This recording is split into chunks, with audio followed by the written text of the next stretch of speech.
भूत से हो गई तुलसीदास जी को। काशी में गंगा पार करके शौच जाते थे, तो जो शौच का बचा हुआ पानी होता था ऐसे फेंक देते थे, और उस पेड़ पर एक प्रेत रहता था, और प्रेत अपवित्र पानी पीता है, तो कई दिन पीने के बाद वो तृप्त हुआ और प्रकट हो गया। तुलसीदास जी से कहा कि अब आप जो चाहो हमसे मांग लो। उनका आप कौन हो? उन्होंने कहा मैं प्रेत हूँ।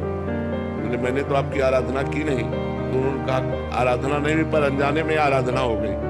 आपने जो अपवित्र पानी फेंका उससे मेरी तृप्ति हो गई। अब आप बताओ क्या? तो उनका सियाराम के दर्शन करा।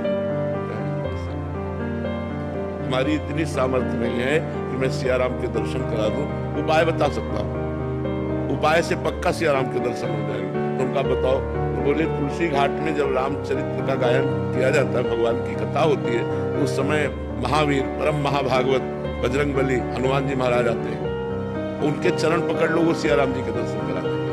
तो उनका हम पहचानेंगे कैसे? बोले सबसे पहले आते हैं और सबसे बाद के जाते हैं, और मलिन वस्त्र होता है, वृद्ध स्वरूप होता है।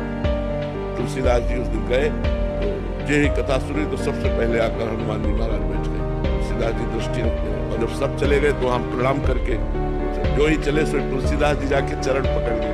उनका क्या चाहते हैं? तो उनका प्रभु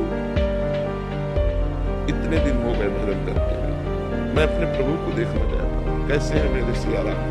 तो उनका यहाँ काशी में नहीं, चित्रकूट। तो फिर हनुमान जी की कृपा से श्री लक्ष्मण जी और श्री राम जी का साक्षात्कार चित्रकूट में श्री तुलसीदास जी को हुआ, पर मूल प्रेरक प्रेत हुआ। तो अगर हम श्रद्धा और भावना भगवान की करें, तो जब प्रेत भगवत साक्षात्कार करा सकता है, कारण तो बनाना, तो ऐसे कोई भी देवी देवता हो, वो हमें तत्काल भगवान से जोड़ करके हमारा काम बना देगा। तो हम ईमानदारी से, संपूर्ण भावना से, भगवत भावना से यदि सेवा करें, तो कहीं भी सेवा करें वो भगवान को ही पहुंचती है, क्योंकि मूल में सबके भगवान विराजमान है। भगवान की प्राप्ति तो